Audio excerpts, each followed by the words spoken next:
Kagaya nitong dating 36 na hektarya na resort na kinonvert sa Pogo sa Binakayan sa Kawit, Cavite.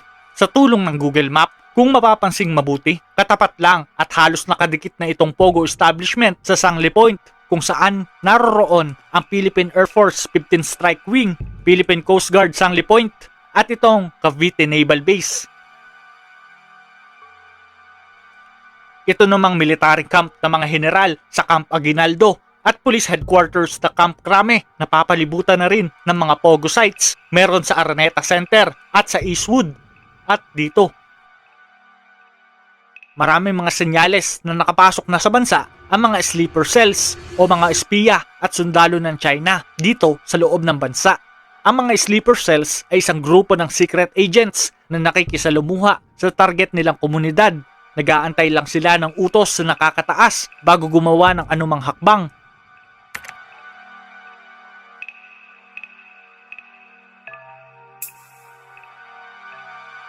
Pero kung bago ka lang sa channel na ito, ay huwag mahihiyang mag-subscribe at pindutin ang notification bell para updated ka sa mga susunod na video.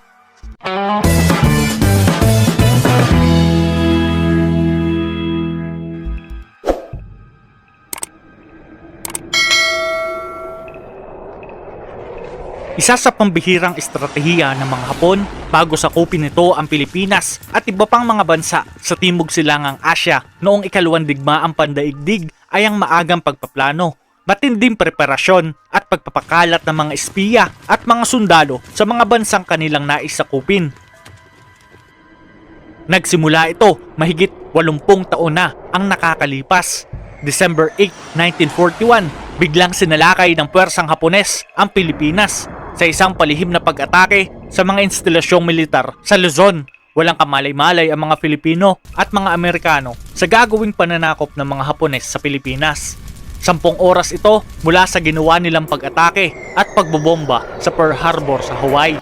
Ang puwersang Amerikano at mga Filipino ay lubos na nabigla at napilitan silang magmadaling umatras sa Bataan at sa kalapit na isla ng Corregidor noong Enero 2, 1942. Habang ang Clark Air Base sa Pampanga kung saan naroroon ang pangunahing puwersang eroplanong pandigma ng Amerika, gayon din ang Baguio City at iba pang karatig na probinsya ay binomba ng mga eroplano ng mga Hapon at tuluyang nawasak ang mga base militar ng Amerika.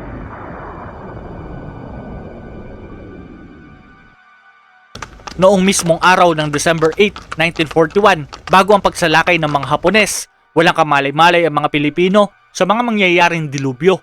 Dumalo pa ang mga Pilipinong Katoliko sa isang misa upang ipagdiwang ang Immaculate Conception na isang kapistahan.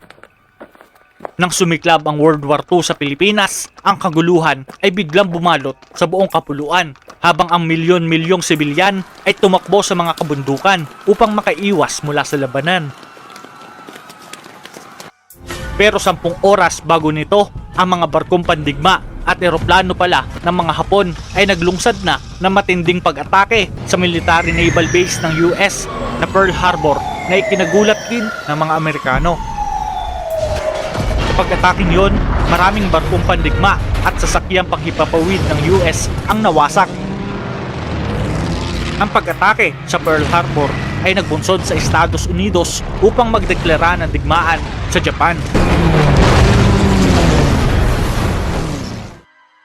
Pero paano ba naghanda ang Japan sa ginawa nilang pag-atake sa Pilipinas? Narito ang isa sa pambihirang taktikang ginawa nila. Bago ang ginawang pagsakop sa Pilipinas, matagal na palang naghahanda ang Japan sa pag-atake sa bansa. Bago ang pagsalakay, libo-libo mga Japanese fifth columns o spy ang dumating sa Pilipinas bilang mga traders o maging mga street sweepers.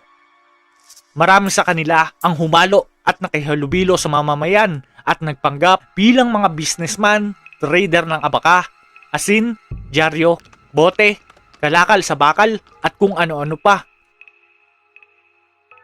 Ngunit nang umatake ang mga Hapon, agad na isinuot ng mga espiyang Hapones na ito ang kanilang Japanese military uniforms na ikinagulat ng mga mamamayang Pilipino. Totoong nangyari ito. Sa katunayan ay nasaksihan pa ito ng aking pamilya sa bayan ng Siain na ngayon ay Plari del Quezon. Ikwinento sa akin ng aking ama na bago maganap noon ang gyera may isang Hapones na nagbabarter ng kanyang tindang asin para ipalit ng bote. Pero nang pumutok na ang digmaan, nakita na lang umano ng aking lolo na ang dating trader ng asin ay isa palang sundalo at isang opisyal ng Japanese Imperial Army. Sinorbay pala nito ang kanilang lugar, naniktik, gumawa ng mapa at inala mapasikot-sikot sa kanayunan, kabundukan at maging sa dagat. Hindi naman daw umano sila sinaktan ng mga Hapon dahil mabait naman daw sila dito noong ito'y isa pa lamang mga ngalakal at hindi pa lumalantad bilang isang sundalo. Nagulat na lang daw umano ang aking lolo sa dami ng mga barko ng mga Hapon na bigla na lang nagsulputan sa Lamon Bay.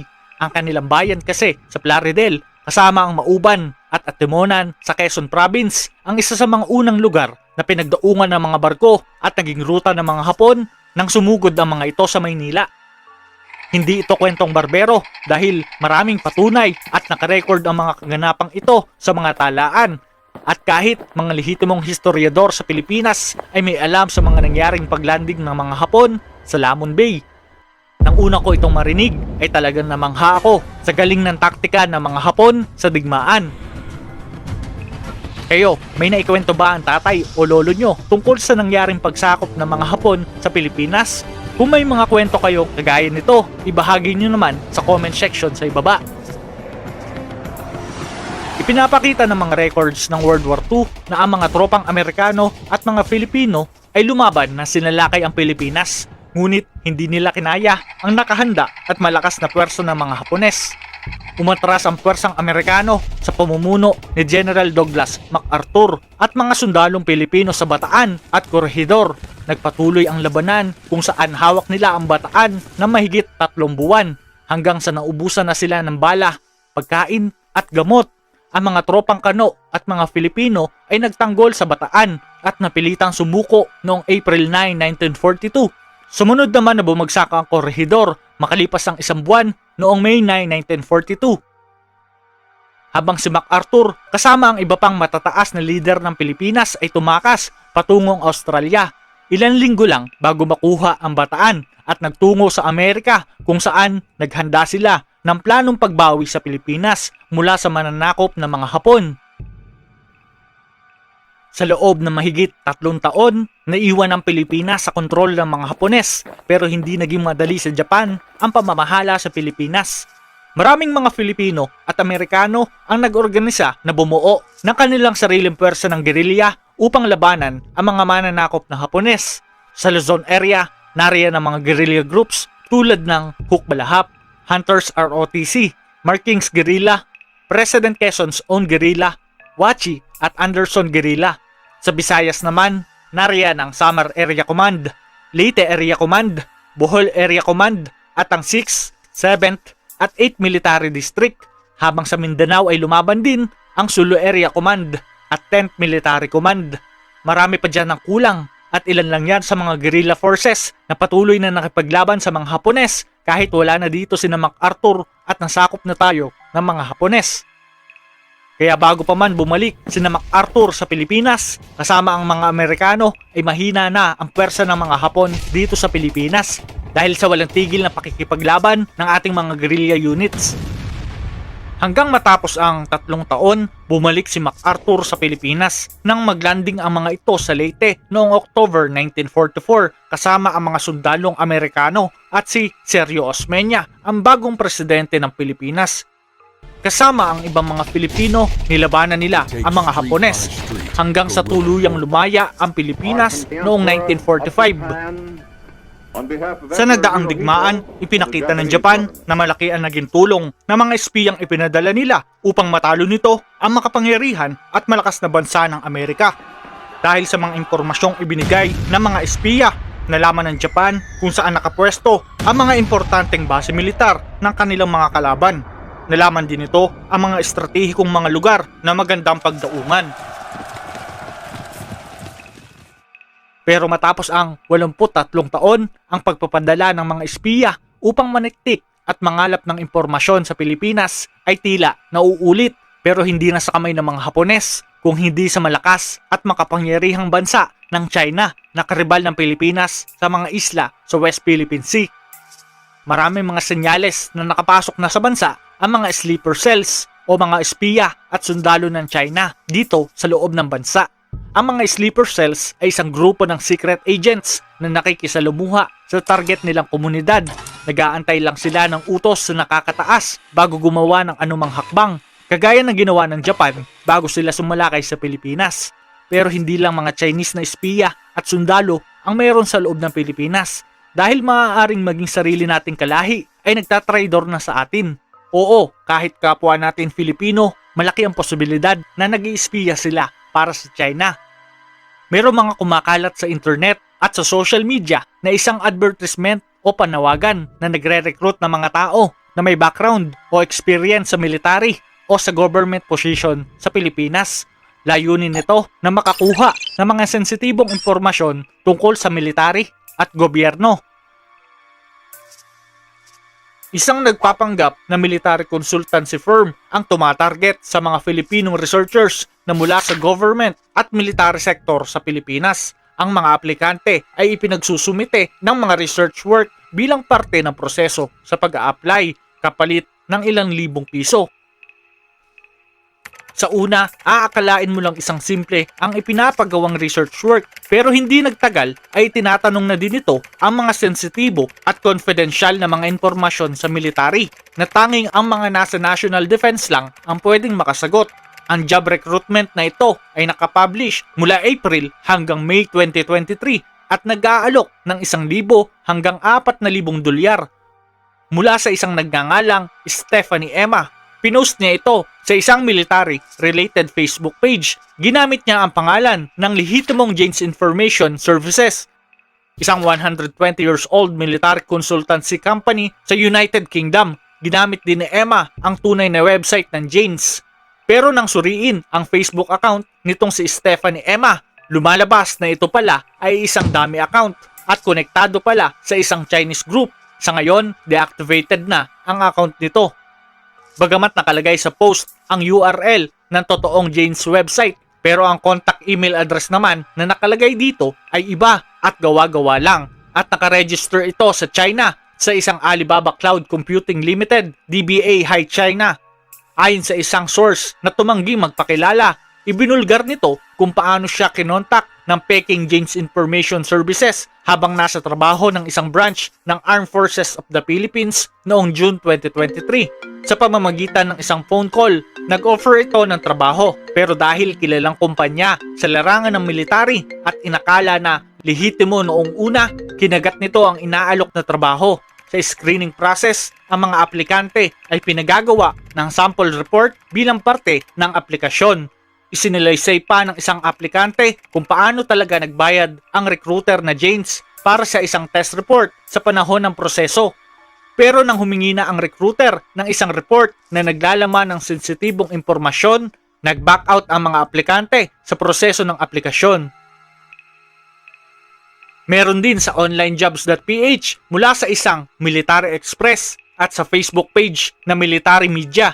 Ang mga pattern ng job application ay halos kapareho lang din ng ginagawa ni Stephanie Emma.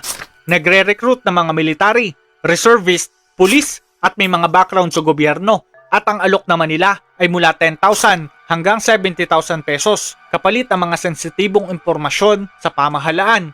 Pero nang suriin ang mga recruiter na ito, nakita na ang Military Media Facebook page ay nakaregister sa China sa pamamagitan din ng Alibaba Cloud Computing Limited, DBA Hi China, katulad din ng Peking Facebook page ng Jane's.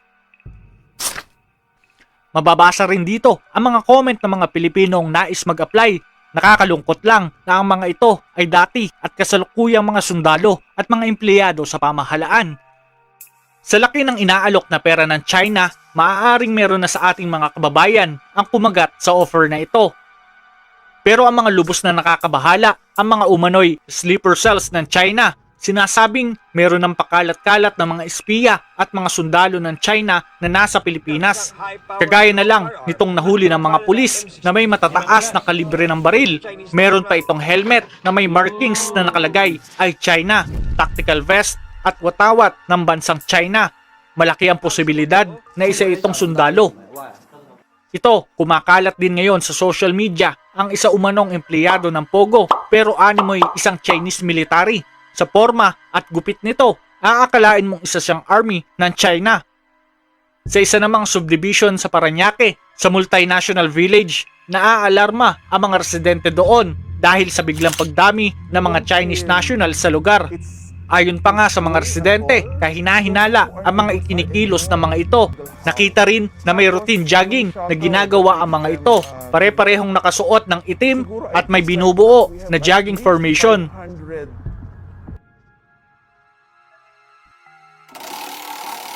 Nababahala rin ng mga eksperto sa pagdami ng mga pogo at Chinese establishment na parang sinadya na malapit sa mga military bases ng Pilipinas.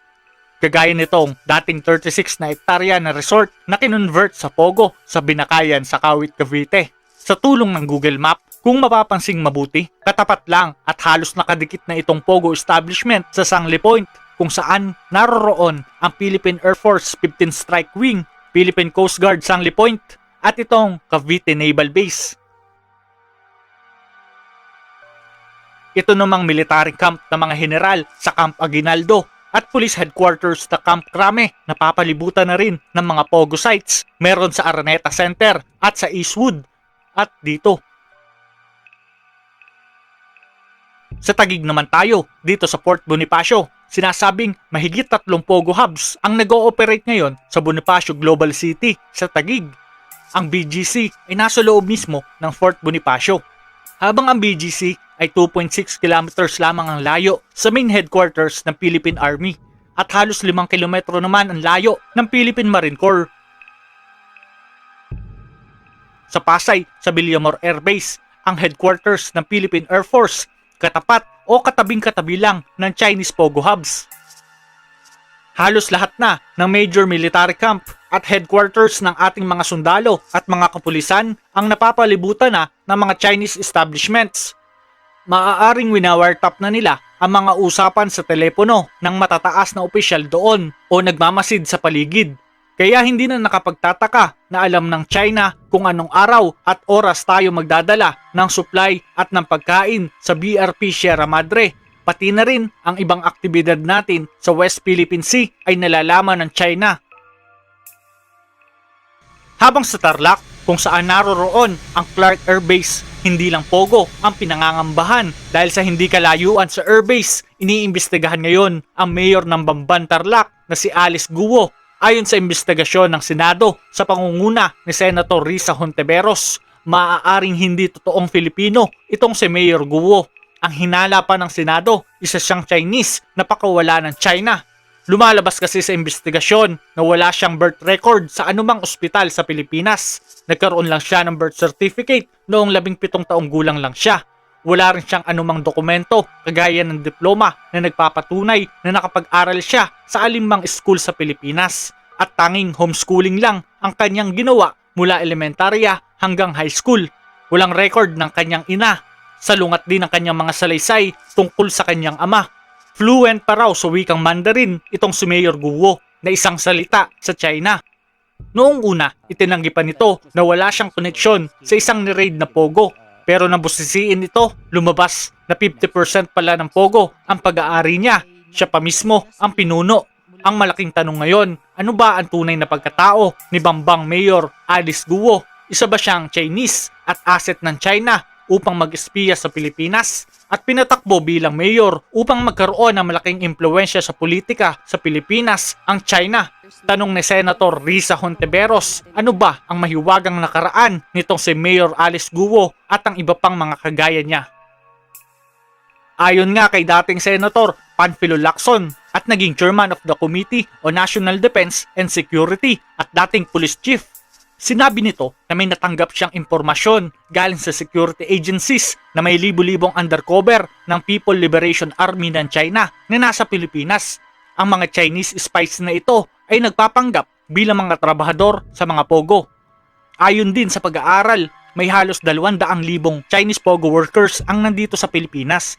Pero sabi ni Senator Sherwin Gatchalian, 16,500 lang umano ang rehistrado sa BIR. Ang tanong niya, nasaan na ang natitirang 170,000 na pogo workers? Paano ito nakapasok sa bansa? Nito nga lang buwan ng Abril, napabalita naman ang 4,600 mga Chinese student sa probinsya ng Cagayan. Naka-enroll ang mga ito sa isang universidad sa Tuguegarao. Kahina-hinala ang mga ito bakit sa dinami-rami na naglalakihan at magagandang universidad dito sa Pilipinas ay bakit sa Tuguegarao nila naisipang mag-enroll. Maaari namang sa UP, Ateneo o sa Lasal.